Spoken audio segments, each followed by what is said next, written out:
নমস্কার বন্ধুরা, শ্রী সঞ্জীবন বলছি অমরকণ্টক থেকে। আমি চলেছি কবির চবুতরার দিকে। মাঝে দাঁড়িয়ে পড়া এই অপূর্ব সুন্দর বনরাজির মাঝের রাস্তার শোভা আপনাদের দেখাতে ইচ্ছা করলো। পুরো অমরকণ্টক জুড়েই এই রকম গভীর বনরাজি, আর তার শোভা দেখুন। সূর্যালোকের মাঝে আলো এবং ছায়ার খেলা, আর চারপাশের অজস্র অজস্র লক্ষ লক্ষ গাছ পুরো পর্বত জুড়ে। আর আমরা চলেছি আমাদের ভারতের অন্যতম নক্ষত্র কবিরের সাধন ক্ষেত্রে। আমরা অনেক কিছু শুনেছি যে সাধন ক্ষেত্রের সাথে অনেক ভালোবাসা, প্রেম এবং অলৌকিকতা জড়িয়ে আছে। এক একটি গাছ আমাদের কত কিছু শিখিয়ে দেয়, কত মানুষের কাছে পৌঁছে দেয়, আর গাছের সূত্র ধরেই আমরা বিভিন্ন আধ্যাত্মিকতার স্পর্শ পেতে থাকি। দেখুন গাছেদের শক্তি সমস্ত রকমের সুখ, শান্তি এবং এই আকাশটাকে অনেক অনেক বড় করে তোলে। পথের মাঝে এদের দেখা পেলাম, এরা বিশ্রাম নিচ্ছে। আর এই গাছের মধ্যে লেখা রয়েছে বন কি রক্ষা করে, বনের রক্ষা করার আবেদন জানানো হয়েছে। এই গাছের ওপরেও একজন বিশ্রাম নিচ্ছে। দেখুন পৌঁছে গেলাম কবির দুগ্ধধারা কুণ্ডে। দেখুন এই কবির দুগ্ধধারা কুণ্ড, স্থানীয় মানুষেরা প্রতিদিন একটি নির্দিষ্ট সময়ে এখানে আসেন, সেই বিষয়ে আপনাদের পরে জানাচ্ছি। দেখুন কি অপূর্ব একটি প্রাচীন কাঁঠাল গাছ, এত অপূর্ব তার ছায়া, সূর্যের আলো প্রবেশ করতে পারে না এমনই কাঁঠাল গাছের মায়াময় ছায়া। আমাদের ভারতের এক মহান থেকে মহানতম সন্ত কবির এখানে সাধনা করেছিলেন। দেখুন এখানে রয়েছে সদ্গুরু কবির সাহেব, আর উনি আলো দিচ্ছেন ধনী ধর্মদাস সাহেবকে। কবির চবুতরা में सदगुरु कबीर साहेब এবং ধনী ধর্মদাস সাহেবকে মধ্য में आध्यात्मिक वार्ता, स्पिरिचुअल ट्रांसफॉर्मेशन। আপনারা যদি অমরকণ্টকে আসেন, এই মহান সন্ত কবিরের কুঠিতে আসতে ভুলবেন না।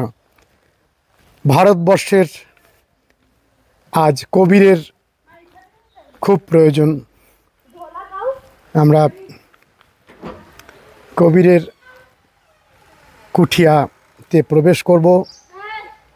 বর্তমানে আধুনিক নির্মাণ হয়েছে, কিন্তু জায়গাটি এই মহান সন্তের স্পর্শে, তার আলোকে আজও আলোকিত।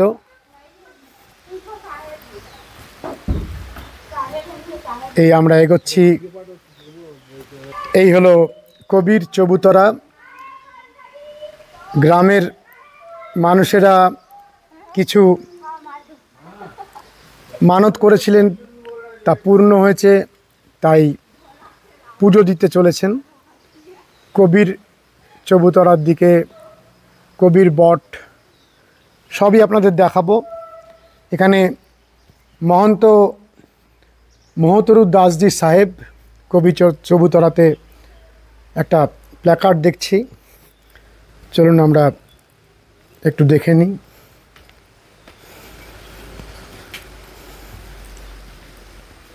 ছোট্ট একটি সাদামাটা ঘর, কিন্তু অনেক অনেক আধ্যাত্মিক ঊর্জাতে ভরপুর।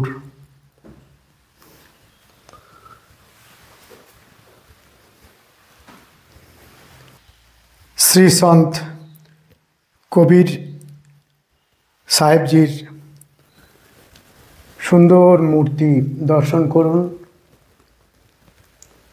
যেমন সহজ ভাষায় সহজ কথায় মানবতার বাণী কবিরজি বলেছিলেন, ঠিক তেমনই সাদামাটা এই ঘর, আর এই সাদামাটা ঘরের মধ্যেই অনেক অনেক আলো। কি অপূর্ব, যেন আজও একই রকমভাবে তার দোহা, তার ভজন মানুষ থেকে মানুষে সঞ্চারিত হয়ে চলেছে। দেখুন, একজন মানুষের উচ্চতা কোথায় স্পর্শ করলে যুগে যুগে মানুষকে আলো দিতে সক্ষম হয়ে ওঠে। খুব সাদামাটা এই ঘর। দেখাচ্ছি সন্ত কবিরের আশীর্বাদ ধন্য দুগ্ধধারাকে। এখানে সমস্ত জায়গাতেই এই দুগ্ধধারার কথা আমরা শুনে আসছি।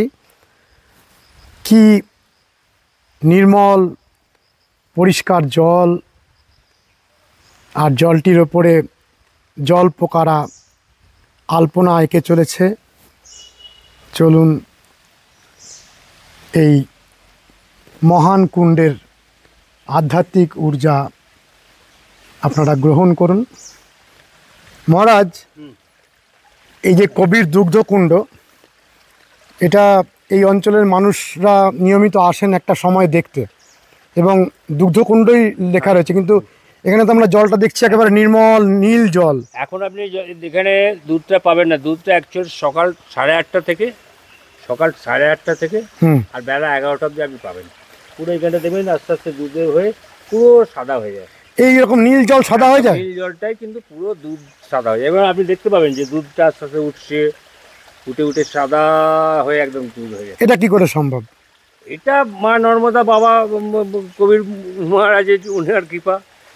ওনার তাহলে তপভূমি নর্মদা বলেছে কেন, এখানে তপ করার জায়গায় না এইরকম একটা জল। আবার পরে আমরা যে আজকে এসছি, এখন এসছি কখন, কটা বাজে? জল দেখছেন এখন তো 2:25 বাজে, দুপুর 2:25। এখন একেবারে নীল জল। নীল জল, ওই সাদা জলটাই আবার নীল হয়ে যাচ্ছে। সকালে ওনাকে দুধ পান করানোর জন্য মা নর্মদা ওনাকে দুধ খাইয়ে পান করিয়েছিলেন। আজও সেটা হয়ে চলেছে? আজও সেটা বর্তমানে এখনো। তো আপনি সকাল 8টা 8:30-র মধ্যে চলে আসবেন, আপনি 11টা অবধি পাবেন দেখতে। মানে আমার দর্শক বন্ধুরা যদি ওই সময়ের মধ্যে আসেন, তাহলে এই জলটাকে দুধের আকারে দেখতে পাবেন। অবশ্যই অবশ্যই। এবং দুধটা যে তৈরি হচ্ছে আস্তে আস্তে জল থেকে, আস্তে আস্তে উঠছে আর হচ্ছে, সমস্ত কিছু আপনি দেখতে পাবেন, সব দেখা যাবে। হ্যাঁ, পরিষ্কার। আবার কিছুক্ষণ পরেই আবার 11টার পর থেকে আস্তে আস্তে যাবে, ক্লিন হয়ে আবার যেমনকার জল। আবার আগামীকাল সকালে? আবার আগামীকাল সকালে কটা? 8:45? 8টা 8:30 থেকে, 8:30 থেকে সাদা হতে শুরু করবে। একেবারে সাদা হয়ে যায়? সাদা। আপনি নিজে দেখেছেন? হ্যাঁ, বহুবার দেখেছেন। এটা তো একটা মানে অত্যাশ্চর্য। হ্যাঁ, আপনি এখানকার যা দেবেন সবই অত্যাশ্চর্য। জায়গাটাই তো অন্যরকম। এই যে দেখছেন জঙ্গল, এর মধ্যে কিন্তু এখনো কিন্তু অনেক ঋষি মনীষী আছেন যারা আমরা কিন্তু সাধারণ চোখে দেখতে পাচ্ছি না, কিন্তু ওনারা কিন্তু এখানে বিরাজ করছেন। সাধারণত দিনের বেলা উনি ভেতরে চলে যান, দিনের বেলা ওনারা গভীর জঙ্গলের মধ্যে চলে যান, আবার রাত্রিবেলা সন্ধ্যেবেলা এখানে কেউ তো আসে না, আবার সন্ধ্যেবেলা ওনারা আসন লাগান, সারা রাত ধরে বসে আসনে বসেন, জপ করেন, তপ করেন। কবিরজির যে ঘরটা সেটা একটু ওপরে, এটা ওই সামনে, ওই সামনেই আছে। আর এইটা আমরা দেখছি গুলবাখলি, মানে আমাদের যে দোলন চাপা, যেটাকে দোলন চাপা বলি টাইপের, গুলবাখলি। এটা তো এখানে দেখছি প্রচুর পরিমাণে জলের মধ্যে লাগানো থাকে। তাই তো হয় গুলবাখলিটা। আমরা তো এমনি শুকনো জায়গায় লাগাই। না না না, গুলবাখলিটা অ্যাকচুয়াল কর্দমাক্ত যে জল বলা হয় আমাদের, সেই কর্দমাক্ত জলেতেই হয়। আর ঘন সবুজ হয়ে রয়েছে, একদম কি অপূর্ব সুন্দর, আর প্রচুর পরিমাণে ফুল হয়। আর এখানে ওই যে অমরকণ্টকের যে মায়ের মূর্তি রয়েছে, সেখানে পুজোতে লাগানো হয়। হ্যাঁ, মায়ের প্রিয় ফুল তো। মায়ের প্রিয় ফুল, মায়ের প্রিয় ফুল হচ্ছে গুলবাখলি। আর একটা হচ্ছে গুলবাখলি থেকে একটা দাওয়াই তৈরি হয়, যেটা হচ্ছে চোখের পক্ষে খুব ভালো। যে ছানি বা চোখের ধরুন আপনার জল কাটা, ঠিক আছে, এগুলো বিশাল উপকার। ওই ওষুধটা তৈরি হয়, ওষুধটার নাম হচ্ছে গুলবাখলি ওষুধ। চলুন আমরা কবিরজির তপস্যার জায়গাটায় পৌঁছাই।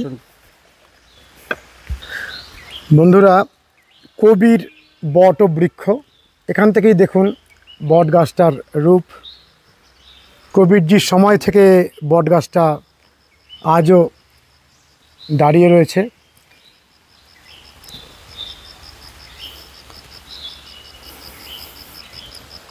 এখানে চবুতরা पूजा स्थल है, कृपया इस स्थान पर ना उठे।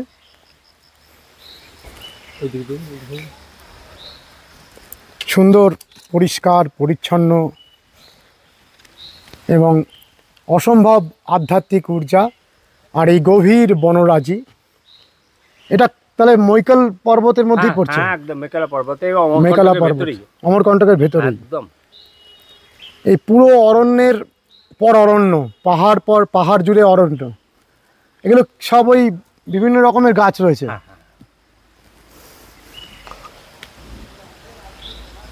দেখুন এখানে একটি পূজাস্থল, খুব সাদামাটা শান্ত, একেবারেই নির্মল প্রশান্তির জায়গা। দেখুন এগুলো নবনির্মাণ। আপনাদের ওই বড় ঘরটির পাশে ছোট ঘরটি আপনাদের দেখালাম। খুব অল্প অল্প মানুষ আসেন, একটি দুটি গরু ঘুরে বেড়াচ্ছে, আর ছবির মতো সুন্দর। দেখুন আমরা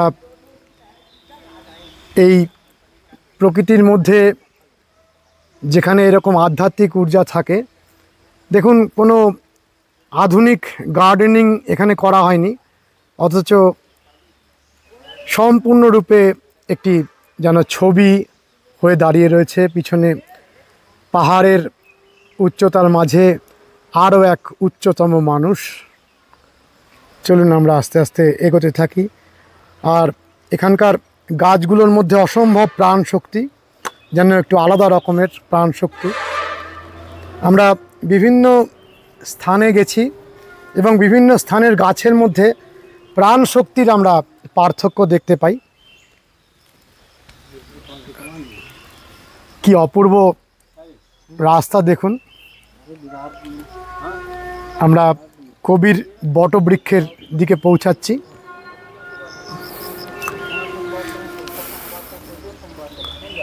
খালি পায়ে প্রকৃতির সাথে সম্পর্ক রেখে আপনাকে এই বটের সম্মুখে পৌঁছাতে হবে। প্রকৃতির সাথে মানুষের এতটাই বিচ্ছেদ হয়ে গেছে যে এমন অনেক মানুষ নাগরিক সভ্যতার মধ্যে আছেন যাদের সাথে মাটির যোগাযোগ হয় না, পা মাটি স্পর্শ করে না। বর্তমানে আধুনিক অনেক মানুষ, অনেক গবেষক, অনেক চিকিৎসা বিজ্ঞানী এবং অনেক ন্যাচারোপ্যাথ সকলে বলছেন যে খালি পায়ে মাটিতে হাঁটুন, তাতেই শরীরের মনের অনেক আরাম হতে পারে। দেখুন প্রজাপতিরা চারিদিকে নৃত্য করছে, পাখিরা গান গাইছে। এখান থেকে পিছনের রাস্তাটি দেখুন, যেন চারিদিকেই জল রঙের ছবি আর ছবি। কবিরের স্মৃতিকে বুকে আগলে নিয়ে বট গাছটি আজও দাঁড়িয়ে আছে। স্থানীয় কিছু মানুষ এখানে পুজো দিতে এসছেন, তাদেরই শঙ্খধ্বনি আমরা শুনছি। বট গাছের থেকে নেমে আসা অজস্র ঝুড়ি দেখুন, দূর পর্যন্ত বটের ঝুড়ি বিস্তৃত, আর প্রত্যেকটি ঝুড়ির মাঝে আমরা কবিরের অজস্র অজস্র দোহা, অজস্র অজস্র গান, অজস্র ভজন আর মানবতার বাণী। কোনো বিভেদ নয়, সবার উপরে মানুষ সত্য, ক্রমাগত সেই সত্যকে প্রচার করে যাওয়া এবং মানবতার জন্য আজকে সমস্ত বিভেদ ভুলে আমাদের কবিরকে যে বড় প্রয়োজন, আমরা আহ্বান করব প্রকৃতির কাছে আরও অনেক কবিরের জন্ম হোক। দেখুন, খুব সাদামাটা আত্মনিবেদন মানুষগুলির। চলুন মানুষগুলির কাছে পৌঁছাই।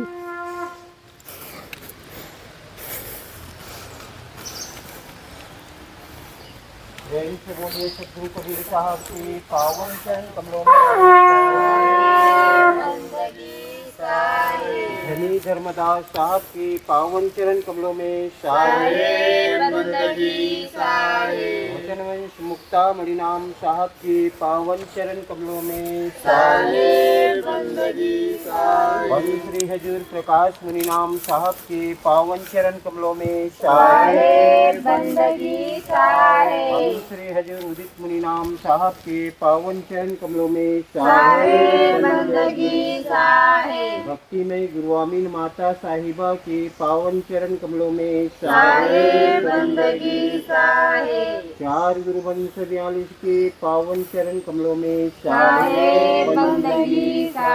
अपने अपने गुरु माता पिता के पावन चरण कमलों में सकल हंस को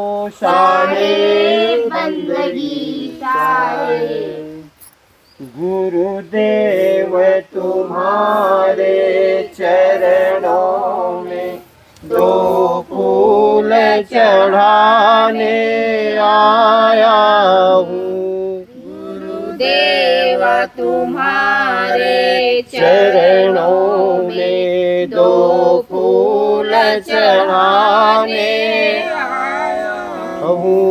जन्मों जन्मों के पापों को मैं आज मिटाने आया हूँ। जन्मों के पापों को मैं आज मिटाने आया हूँ। यही कारण श्रीफल धरे, यही कारण परिवार खड़े, यही कारण श्रीफल धरे, यही कारण परिवार खड़े। गुरुदेव तुम्हारे चरणों में दो फूल चढ़ाने आया हूँ। गुरुदेव तुम्हारे चरणों में दो फूल चढ़ाने आया हूँ। जन्मों जन्मों के पापों को मैं आज मिटाने आया हूँ। जन्मों जन्मों के पापों को मैं आज मिटाने आया हूँ। मोक्ष कारण श्रीफल धरे, श्रद्धा से परिवार खड़े। मोक्ष कारण श्रीफल धरे, श्रद्धा से परिवार खड़े। गुरुदेव तुम्हारे चरणों में दो फूल चढ़ाने आया हूँ। गुरुदेव तुम्हारे चरणों में दो फूल चढ़ाने आया हूँ। काम क्रोध मद लोभ मोह ने आकर मुझको घेरा। काम क्रोध मद लोभ मोह ने आकर मुझको घेरा। विषय वासना वासनाओं ने स्वामी किया हृदय में डेरा। विषय वासनाओं ने स्वामी किया हृदय में डेरा। ना मैं जानूं आरती पूजा, ना मैं जानूं वंदना। ना मैं जानूं आरती पूजा, ना मैं जानूं वंदना। शरण आए की लाज रखी हो, काटो यम की फंदना। शरण आए की लाज रखी हो, काटो यम के फंदना। लख 84 भटक भटक के कष्ट बहुत उठाया।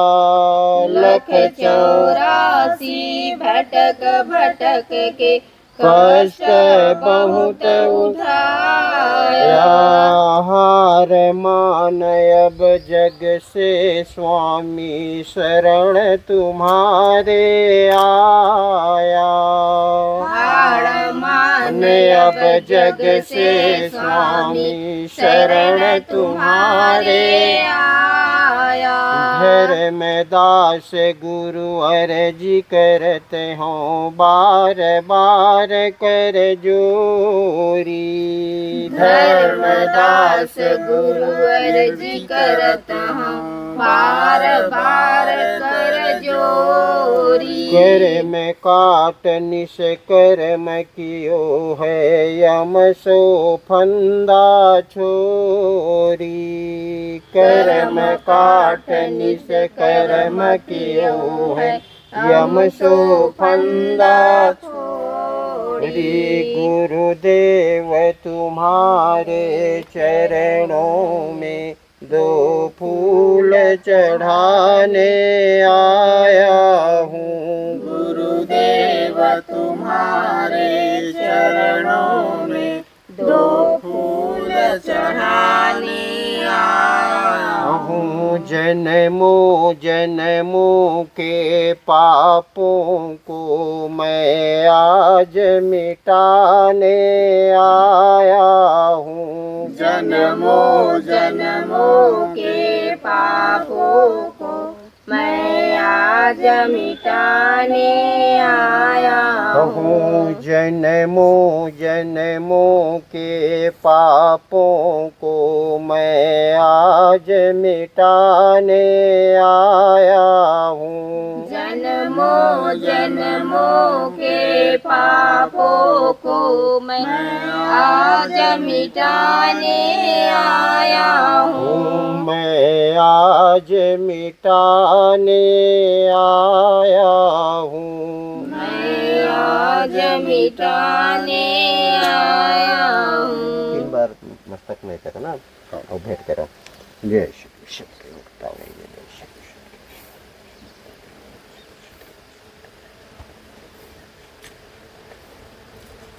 श्री शक्ति। साहेब बंदगी साहेब, सकल हंस को साहेब बंदगी साहेब। साहेब बंदगी साहेब, साहेब बंदगी साहेब, साहेब बंदगी साहेब, साहेब बंदगी साहेब। हवन बेटी तुम्हें क्या हो देना। गुरु जय जय सत्य कबीर।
বন্ধুরা এই কবির কুঠিয়াতেই থাকেন।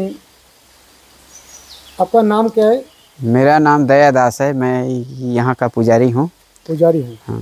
अच्छा, कबीर जी कितना साल पहले यहाँ रहे थे? यहाँ कबीर साहब आए थे 500 साल पहले आए थे, 1569 में। बांधवगढ़ से कबीर साहब जगन्नाथपुरी जा रहे थे अपने शिष्य को समाधि देने के लिए। तब कबीर साहब यहाँ पर कुछ समय के लिए रुके थे। कुछ तो समय के लिए? कुछ समय के लिए। तो जो बना है चबूतरा, उसी को कबीर चबूतरा, जो वृक्ष है वहाँ पर कबीर साहब विश्राम किया था। अच्छा। Kabir what may. अच्छा। चबूतरा में बैठ के साधु संतों से सत्संग किए थे। हाँ। और ये जो कुंड बना हुआ है, ये दूधधारा कुंड है। यहाँ कबीर साहब का चरण पखारे थे नर्मदा जी दूध से। तो वो दूध की धारा सुबह 8:45 से 11-12 बजे तक वो दिखाई देता है। पूरा सादा हो जाता है? पूरा नहीं होता है, वो हल्का हल्का दिखाई देता हल्का है। दिखाई देता है। हाँ। लेकिन हर दिन होता हाँ, है? हर दिन होता अभी है। तो एकदम पूरा स्वच्छ दिख रहा है। हाँ, दिख रहा है, लेकिन सुबह के समय ज़्यादा दिखता है। सुबह में पूरा व्हाइट हो जाता है? हाँ, पूरा वाइट होता है। अच्छा, ये माने अलौकिक हाँ, कहानी, सब प्रकृति चीज है ये। प्राकृतिक कुछ हाँ। होगा। और ये बॉट वृक्ष उस समय थी? हाँ, उस समय से है? बहुत पुराना पेड़ है वो। पुराना पेड़। पुराना पेड़ है। ये 500 वर्ष पुराना पेड़ है? हाँ, और ज़्यादा का है। और ज़्यादा का। ज़्यादा का। और कबीर जी यहाँ कितना दिन रुके थे? आप बताते हैं, कुछ समय रुके हैं भाई। कुछ समय रुके थे। ज़्यादा समय नहीं रुके नहीं, उन्होंने यहाँ उनको कोई किसी के साथ बातचीत हुआ था? नहीं, सब साधु संत रहे होंगे उस साधु समय, संत के उसे साथ। सत्संग किया होगा, ऐसा है। और उनका घर कहाँ था? घर नहीं, वो तो यहाँ जंगल, यहाँ जंगल में कहाँ घर? जंगल में ही कुछ दिन रुके थे? तो भाई यहाँ कहाँ घर पाओगे जंगल में? नहीं, यहाँ पर जो दिखाई दे रहा है कि कोई धर्मदास जी ऐसा है? धर्मदास उनका शिष्य था। अच्छा। तो वो उनको समाधि देने के लिए जगन्नाथपुरी चले गए। हाँ। उनका शिष्य यहाँ पर भी थे उनके साथ? हाँ, उन्हीं साथ में था ना, उन्हीं को लेकर जा रहे थे। उन्हीं के लेकर जा रहे थे। तो कबीर का जो आइडियोलॉजी है, जो मतादर्श है, उसके बारे में थोड़ी जानकारी दीजिए। आधुनिक जनरेशन कोई आदमी नहीं जानता है। नहीं, कबीर साहब तो समाज का सुधारक थे। कबीर साहब एक संत के रूप में इस संसार में आए थे, लेकिन मानव समाज को उन्होंने सत्य का रास्ता दिखाया है। मनुष्य उनको कोई धर्म के हिसाब से तो नहीं, कबीर साहब का कोई धर्म नहीं थे। वो कोई जाति में नहीं थे। हाँ, क्योंकि संतों का कोई जाति नहीं होता है। लेकिन कबीर साहब का जो शरीर था, वो तो माँ के गर्भ से नहीं आए थे, प्रकट हुए थे। कबीर साहब तो अनाहार नहीं करते थे, माँ के गर्भ से जन्म नहीं लिए थे। उनका कोई जाति नहीं थे। जाति भेद नहीं, उसका जाति ये नहीं थे। जाति नहीं थे। उन्होंने बोला कि सब मनुष्य समान। वो मानव से किसी को देती है, मानवता का जो। हाँ भाई, मनुष्य का कोई जाति नहीं है। कबीर का कुछ दोहा आपके मालूम है? दोहा तो बहुत है कबीर साहब का। पाहन इसी वक्त आपके मन में आ रहा है? नहीं, कबीर साहब का पाहन पूजे तो हरी मिले, मैं पूजू पहाड़, या से तो चक्की भली जो पीस खाए संसार।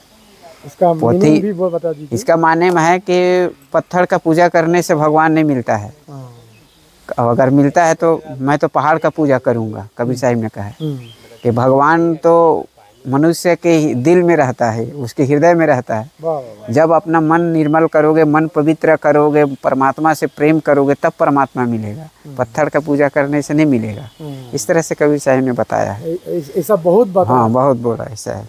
कितना उन्होंने ऐसा बताया? अरे बहुत शब्द है भाई, उनका तो बड़े बड़े वेद पुराण शास्त्र है। कबीर साहब का ग्रंथ बहुत हजारों बोले। तो जिंदगी भर बोलते। अरे बोल नहीं पाओगे, ऐसा है। ठीक है, आपका शुभ नाम एक बार फिर बता। दया दास। आप कोई आदमी आएंगे तो यहाँ रह सकते हैं? कोई जगह है? नहीं, अभी तो व्यवस्था नहीं है यहाँ जाते नहीं।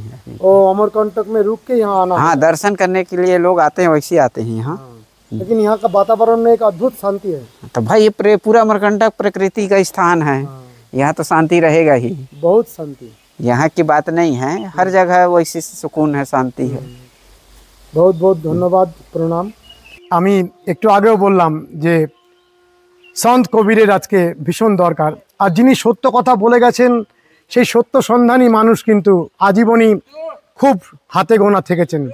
এবং আমাদের কিন্তু শেষ পর্যন্ত সত্যের আশ্রয় নিতে হবে। আমরা যতই বিভেদ করি, যতই বিভাগ করি, শ্রেণী বিভাগ কিন্তু আমাদেরকে বাঁচাতে পারবে না। একমাত্র উপায় হলো সৌভ্রাতৃত্ব, প্রেম এবং সমস্ত রকম বিভাজনের রেখা মুছে দিয়ে মানবতার জয়গান গাওয়া। এবং আমাদের বোধহয় সেই একই কথায় যেতে হবে যে সবার উপরে মানুষ সত্য, তাহার উপরে নেই। আমরা খুব খুশি হয়েছি, খুব শান্তি পেয়েছি। আজকে এই কোভিড চবিতরাতে এত প্রশান্তি নিয়ে আবার ঘরে ফিরে যাচ্ছি। আপনারাও অমরকণ্টকে এলে এই বাঙালি মহারাজের সাথে অবশ্যই দেখা করবেন, ওনাকে নিয়েও ঘুরে যেতে পারেন। উনি বিভিন্ন বাঙালিরা আসলে তাদের সাথেও ঘুরতে যান, আপনারা চেষ্টা করবেন, ওনার খোঁজ পেয়ে যাবেন।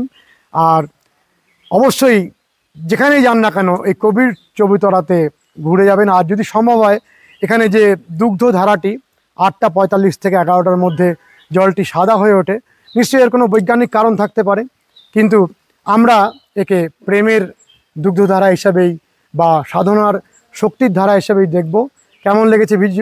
কেমন লেগেছে ভিডিওটি জানাবেন, লাইক করবেন, শেয়ার করবেন, সাবস্ক্রাইব করবেন। ভালো থাকবেন বন্ধুরা, সুস্থ থাকবেন, ভগবান আপনাদের মঙ্গল করুন। সেই বলতে পারছি না, কিন্তু এখানকার যেটা রীতি, মাকে বারে বারে প্রণাম জানানো, কথার আগে শেষে মাকে স্মরণ করা, কারণ এই সামগ্রিক অঞ্চলটি জুড়ে মায়ের কৃপার দ্বারা এই রকম সৌন্দর্য সৃষ্টি হয়েছে।